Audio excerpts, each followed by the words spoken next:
Hello, Trailblazer fans, Blazers, Edge readers. Welcome to our Game 2, Game 3 look ahead here on BlazersEdge.com and on the Blazers Edge Videocast. I'm Sam Tung along with Dave Deckard. We are talking and breaking down Game 2 and, of course, going to have a little bit of talk at the end about how the Trailblazers can maybe salvage a couple games here in this series after really a difficult start to this round 2 series against San Antonio. Just to break it down here briefly, Dave, in Game 2, their last game, Trailblazers lost that one 114-97. They now have lost 2 games, the first one by 24, the second one by 17, so a combined 41 points. The Trailblazers have lost these first 2 games against San Antonio. Really a clinic by the Spurs here in this second round. And I wanted to ask you,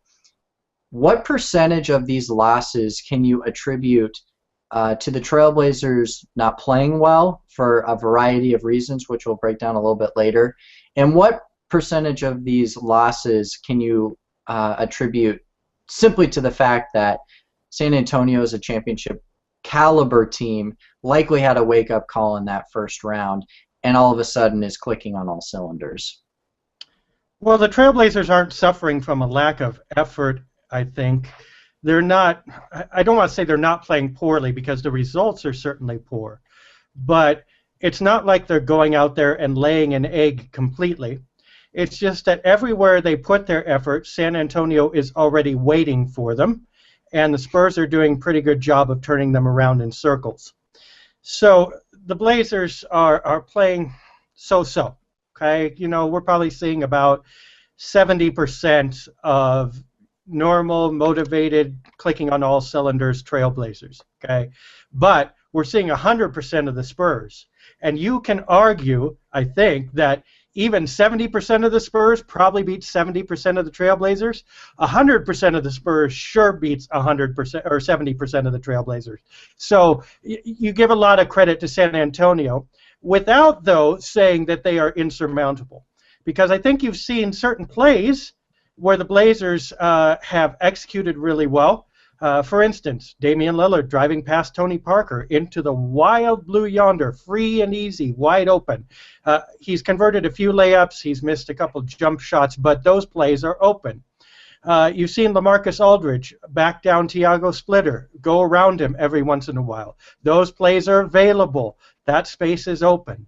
The Blazers just aren't always making it there.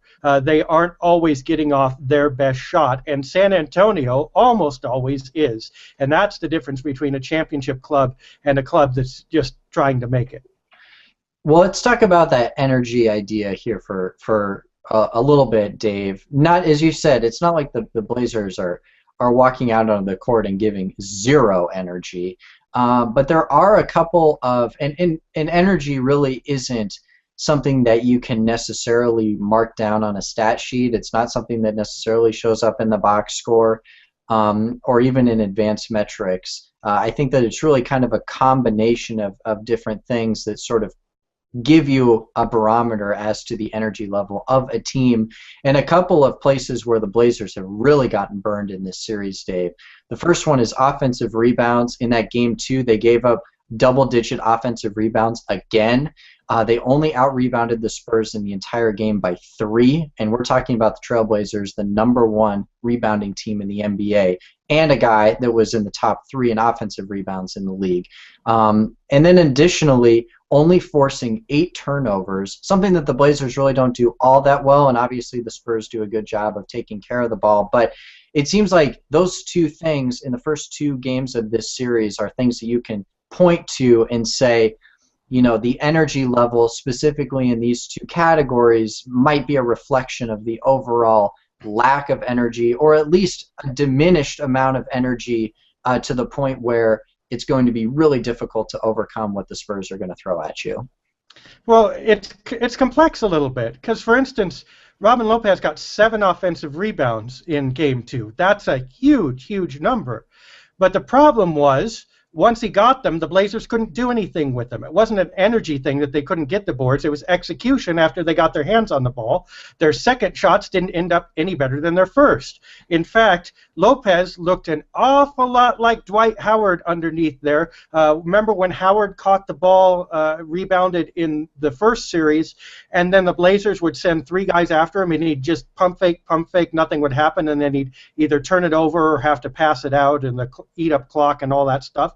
That's exactly what happened to Lopez in Game 2. He got the rebounds, couldn't do anything with them. So that's an execution problem. If you want to look at energy, you go on the other end and say, why is San Antonio getting so many offensive rebounds? Where are the Blazers getting those boards on San Antonio misses? Where are the Blazers going around picks? Why are they running into them and getting stopped dead? How come the Spurs are coming so free and no one's getting around quickly enough to get a hand in shooters' faces or closing out on the three-point shooters? So yes, there's energy there, but I have a hunch that the first plays into the second. When your execution gets thwarted so much, all of a sudden you feel like, well, there's nothing we can do. Every shot is missing. None of our plays are working. And all of a sudden you're thinking about that on the other end of the court, and when your energy can make a difference, you're not expending it, or you're not executing correctly anymore, because your failure tolerance only goes so far, and when the Spurs have made you exceed it, you kind of halfway give up. Now, I don't think the Blazers have given up mentally, emotionally, physically, or whatever, but you can understand, you know, in a human sense, after you've gotten so much negative feedback, your effort isn't the same anymore, and that's exactly what the Spurs are counting on. That's what the Blazers have to turn around in Game 3. It seemed like too, Dave, and is this something that you maybe saw too at the end of that game when Portland made that push, you know, towards the end of the third quarter, first half of the fourth quarter, shots started falling. LaMarcus got that little turnaround jump shot to go.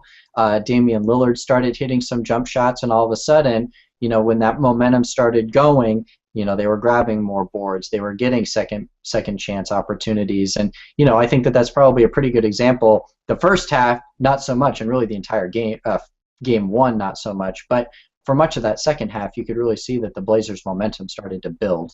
There's one thing that counts out of that second half in Game 2, and that was Aldridge, and it was down to maybe 3 or 4 moves, but for 3 or 4 possessions, he looked like the real LaMarcus Aldridge. That's what matters. You can throw out the second half of both games. San Antonio basically wasn't trying. Okay, they had a double-digit lead. They had the game in hand. They put it in cruise control. The Blazers made some progress, but it's not repeatable. I think we saw that at the end of Game 2 when the Blazers did edge close, and then San Antonio went on a 15-4 run. Said, "Oh, you're coming out of your hole again, huh? Club, back down in." Right. So, but Aldridge, he's the one who is the key. He's the one who can key this turnaround. And if he is able to do that little drop step on the baseline, if he's able to spin around into the lane or back splitter down into the lane and not let Thiago determine where his move stops, but LaMarcus determines where his move stops and where that shot comes up and how aggressively he finishes. If he can do that for a few plays, the whole team is going to rejuvenate. But if Aldridge is sitting there and stopping 2 or 3 feet short of his optimal shooting zone, lofting up soft hook shots or fadeaway jumpers, everybody else is too. I mean, look at Wes Matthews. He was trying to be aggressive, but the best he could develop when he really started moving and shooting the ball was a leaning 1-foot jumper. That's not Wes Matthews' game. It's the same thing that happened to Aldridge. Damian Lillard putting up those quick shots. That's not really his game. That's his default. I don't know what else to do. If the Blazers don't feel comfortable, if they don't make inroads against that Spurs defense, nothing's going to work for any of them. And Aldridge is the key to breaking that because he has the skill, he has the ability, and that's available anytime. The only other thing I'd say about this, Portland, stop running only ISO sets Okay, you need to run more complex sets. Where's the pick and pop for Aldridge when the back down isn't working? I'm not saying you make a steady diet of that, but mix it up. Don't just go to Aldridge in the post for all three of the key shots that you need. Go post ISO, and then pick and pop. Maybe run them off some other screens. Involve different people in the screens. Get the ball moving. You got to do a little bit more before you hit Aldridge in order to make the offense less predictable. Seemed like, to your last point, Dave, and then we'll move on to the next piece, it seemed like at the beginning of the game, Nick Batum was more involved at the beginning. It seemed like that they were trying to work him in. You saw Wes Matthews posting up a couple times. To that point, that I think what's difficult, though, is you're down 20, and it's like, well, we got to go to the guy that we think is going to get us these buckets, and that's LaMarcus, and then you start to get away a little bit from that mixture of plays. I want to ask you one thing too, and it's about fatigue. It's something that we've talked about really throughout a lot of the regular season. What impact would having playing these guys so many minutes and having a bench? We aren't even going to really touch on the bench a whole lot in this, but gosh, we could probably talk for an hour about the disparity in the bench play between the two teams. But the fact that Portland has 3 guys in the top 20 of minutes played throughout the entire regular season. San Antonio didn't have a single player average more than 30 minutes a night playing in the regular season. And even though San Antonio did have that 7-game series against Dallas, Portland had games there were 3 overtime games. They were playing against a very physically dominant player. Even like Damian Lillard had to deal with guards that would harass him for the entire length of the game. James Harden is a very physical player that Wes Matthews had to body. How much of this has to do with fatigue? I mean, maybe we're overthinking this, and maybe what we're seeing right now for the Trailblazers is, they're putting out 100% effort for whatever gas is left in the tank, but there might not be a whole lot left right now because of everything that they've gone through these last couple of weeks. I don't believe fatigue alone is the answer, simply because they played differently than this against Houston, and from one week to the next, fatigue is not going to hit that bad. I understand that, they're probably physically tired, but that is more of a depth issue than a straight-out physical fatigue issue. Portland's problem is they don't have options. Mo Williams, groin strain now, can't play. What do? Will Barton is the next option, and he's done well. He's one guy you can give the ball to in isolation and say, just go. But that doesn't fit in with the rest of the team's scheme, and that's not going to serve long term. Robin Lopez is not suited to play defense against what the Spurs are running. In fact, the Spurs know this. This is why they've set it up this way exactly, because they eyeballed the Blazers and they said Robin Lopez is one of the keys to Portland's success. And Robin Lopez and the Blazers have this weakness of needing to keep him in the lane. And if we throw screens and force them to take a big out of the lane, they're going to have problems. That's a given. What do the Blazers do? Their alternatives. Thomas Robinson, great effort, not able to play within the team scheme, guaranteed to pick up fouls, probably going to create turnovers for Portland, against Portland if given the ball too much. Joel Freeland hasn't played now in a series and a half and was injured for the rest of the last half of the year, and really, he can fit in with the team concept as well, but he's also a foul magnet, and he's not going to provide a lot of offense, and who knows if he can rebound.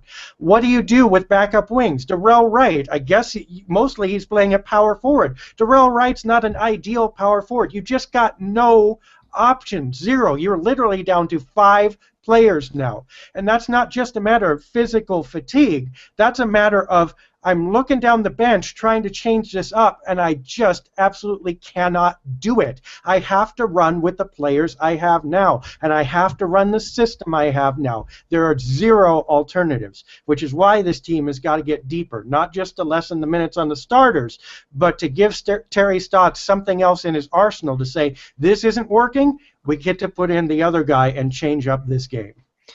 And we saw that to look at the San Antonio side, Dave. All of a sudden, game one, it was Aaron Baines and Marco Bellinelli that just went off in that game. And then in game two, you start to get Ginobili a little bit more involved. You start to get Patty Mills a little bit more involved. And that's just the bench unit that has multiple wrinkles to it. So you have to start to think that, yeah, and as you said, the Blazers, their wrinkle is Mo Williams gets hot. That's kind of the wrinkle. And right now they don't even have that option because it looks like he won't be available in game three. That's obviously something that we'll keep an eye on. But all right, all that said, the team does come back home, where they do play much better, although San Antonio did win over 30 road games this season. So that sort of puts a damper on that whole idea. However, there were, as you said, some things, especially in that first quarter, where the team did execute well. The fact that the bench did do a fairly serviceable job at the end of that quarter. They did mix and match their offensive sets at the beginning of that, and they did a nice job of shutting down Tony Parker in that first part of that quarter, or first part of that game, I should say. So what do the Blazers do? There aren't, as you said, there's not a whole lot else that they can do. I mean, they don't have enough guys to add something different to this. Is it more Wes Matthews post-ups like they did against Houston? Is it more just telling LaMarcus that he's playing against Tiago Splitter and not Dwight Howard and pretend like it's Dwight Howard and just go right at him? What do they do at this point? Because whatever they're doing right now is clearly not working. So first of all, I think you use Spencer Hawes and you take him out to the three-point line, right? And Marcin Gortat is a little more mobile. Oh, wait, we don't have those guys. That's my bad. I think that was hateful, Dave. There's a couple things, okay? Number one, you have to have the stars come through. And if the stars don't come through, particularly Aldridge, forget everything else.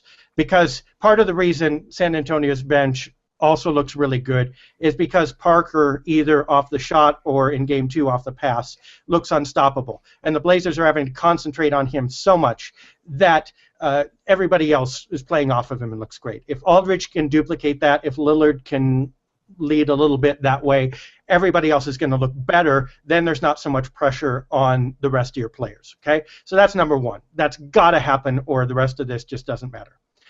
Number two, I think you have to get a lineup in there that's able to switch more. The Blazers haven't switched all season. It's foreign to them. I don't think the Spurs have left them any choice. They've simply backed them in a corner, which means, unfortunately, probably less Robin Lopez, more of a smaller lineup where literally any player can switch on any other player. And I don't know if that involves Thomas Robinson, Darrell Wright, or Will Barton coming off the bench and Aldridge sliding up, Batum or Wright sliding to power forward. Whatever it is, you have to be able to switch. The screens are killing you. You can't play 48 minutes this way. Lopez obviously is important and has to play, but somewhere along the line you have to be able to stop their screens. Okay. Number three, and it's something I've hit pretty hard, and I think the Blazers need to hit pretty hard, is that they just have to get more physical with the Spurs. When that ball comes off of a San Antonio miss, that is Portland's ball, period. Everybody has to go and get it, and they have to take it very personally if San Antonio gets their mitts on one offensive rebound. They need to be throwing elbows, they need to be throwing bodies, they need to be crunching them on screens, they need to be digging underneath, they need to be bumping those three-point shooters. If they're going to, I mean, it killed me in game two, okay?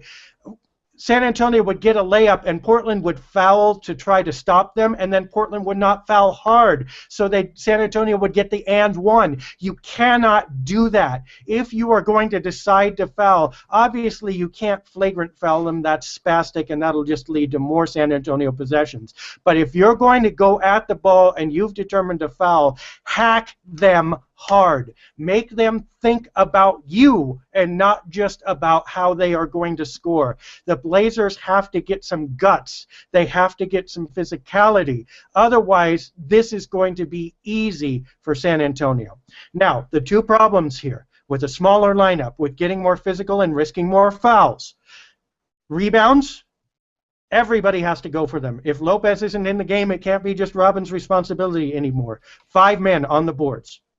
Number 2, those fouls got to come from somewhere. And if you have to sit somebody because they fouled hard, then somebody off that bench is going to have to get smart and step up. And it may be that the Blazers just end up burning 15 fouls off a certain position in the game. If that has to happen, so be it. San Antonio just can't get open looks and easy rebounds anymore. Isn't it a little curious, Dave, that in the last round against Houston, they were extremely physical, and now it's just like that's totally disappeared? I mean, I understand a lot of that is a function of your opponent and how physical your opponent is, but it is a little odd that you play with the most physical big in the league, and all of a sudden it's like you've lost just a certain amount of physicality. I mean, really, if LaMarcus played like he did against Dwight Howard, he would probably score 40 points a night because Thiago Splitter cannot handle it. Well, that's the one matchup that's curious. That's the one matchup that should be going better than it is. But Houston really brought out something emotionally important that San Antonio is not, for one. Second, San Antonio's plan is not to get that physical, but to make this a chess game, and Portland is buying into that. And third, San Antonio is moving the ball. Houston held it, which allowed more opportunities for Portland to bump and grind and hit because they knew exactly where the ball was and where it was staying. The Spurs, by the time you go to hit them, the ball's somewhere else. So the Blazers need to adjust, make the Spurs grind a little more, but especially like on those rebounds. You've got to go and get that ball and just knock anybody who gets in your way out of the way. Take possession, take control, have confidence in what's going on in your game, and knock their blocks off to change up the spirit, the tempo, the ambiance of this entire series, or San Antonio is just going to walk right over you and on to the conference finals. I think we're ready to give Dave a jersey and just let him get 6 fouls. What do you think? Hey, you know, my elbow is probably about to Duncan's tender waist. So yeah, that's about. I'd be all right. You know, I do that. I take one for the team. Yeah, your 6-inch vertical is probably 6-inch. Quite as Dude, I didn't have a 6-inch vertical when I was your age. I got a 2-inch vertical, but you don't need vertical to put an elbow in someone's chops. Yeah, well, we'll certainly see how those Trailblazers do. Again, that game coming back to the Motor Center Saturday night, 10:30 East Coast, 7:30 local time. Everything following up to that. Also, news of Friday, likely that Mo Williams will not be suiting up, or at least will not be playing in that game against San Antonio in Game 3 because of that groin injury that he sustained in Game 2. So something to keep an eye out. And that's going to do it for us here on the Videocast. So for Dave, I am Sam Tung. We will talk to you all in a couple of days, hopefully about a Trailblazer victory back at home. So we'll see you all then here on BlazersEdge.com.